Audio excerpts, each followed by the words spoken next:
Tawagin na po natin si Marimon Reyes ukol po sa nagaganap pa rin na hearing sa Senado. Marimon?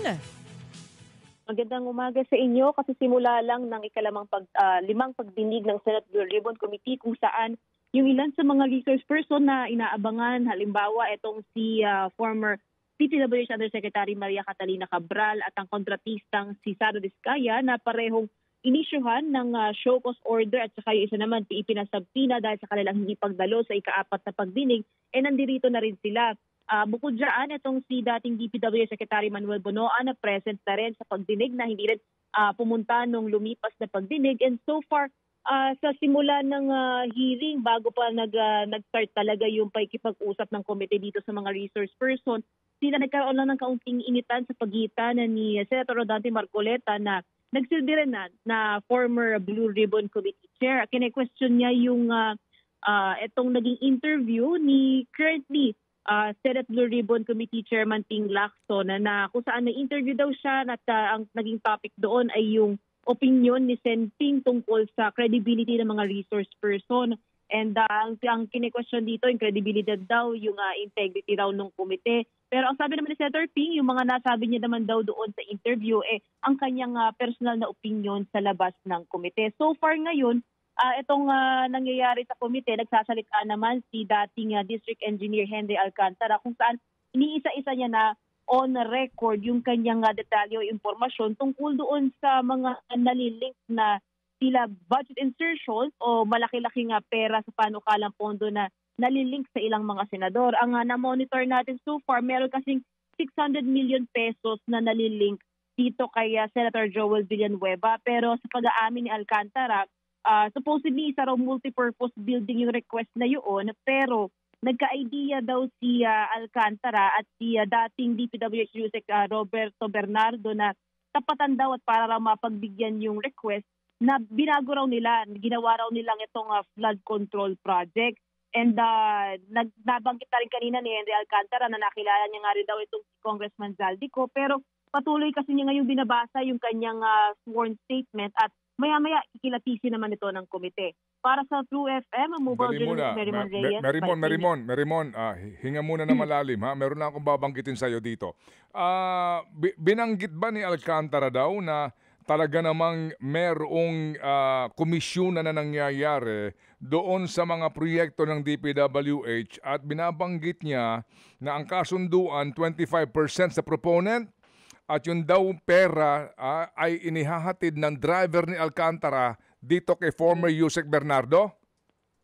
Oo, tama yan, Ted. Yung last time kasi may nasabi doon nga sa 100% na sabi natin total contract cost nito, 20-25% pupunta to sa proponent, sa mga engineer. Sinasabi na nga nila Senator Ping parang lagpas 100% daw, parang lumalabas ito at hindi nagagamit sa proyekto. Pero ang sinabi dito ni Henry Alcantara, pagka halimbawa dito kanila Senator Jinggoy, na nalilink din doon sa supposed na nakakatanggap ng up to 25% na kickback o komisyon, wala raw siyang direct communication kay Senator Jinggoy Estrada.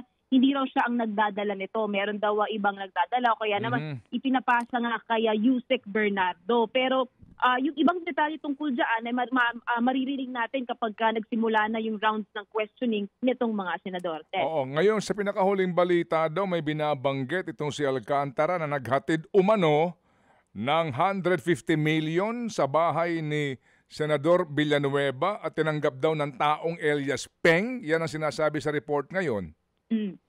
Oo, Ted. Iniisa-isa kasi ngayon ni Alcantara itong mga nalilink na mga senador.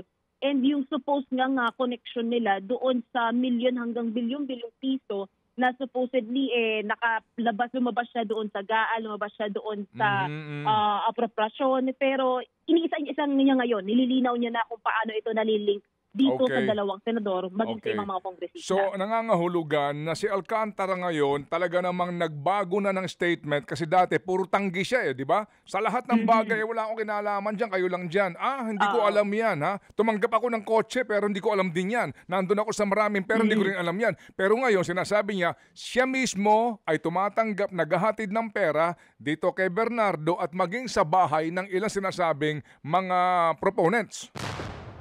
Tama, Ted. At saka na ang nababanggit na rin ni Alcantara ngayon. Last time kasi ang sinasabi niya, wala nga siyang idea pagdating daw sa mga proyekto, pipirma, kaya nga umamin siya na po possibly merong oversight. Pero sa mga sinasabi niya ngayon, parang sinisiwalat niya na yung kaalaman niya dito na may pag-uusap din sila ni dating DPWH Undersec Bernardo tungkol nga daw dito sa mga request para raw matapatan yung supposed na hinihingi nitong mga kongresista o mga personalidad. Sige. So, sa ngayon, sinong mga senador na ang idinadawit ni Alcantara?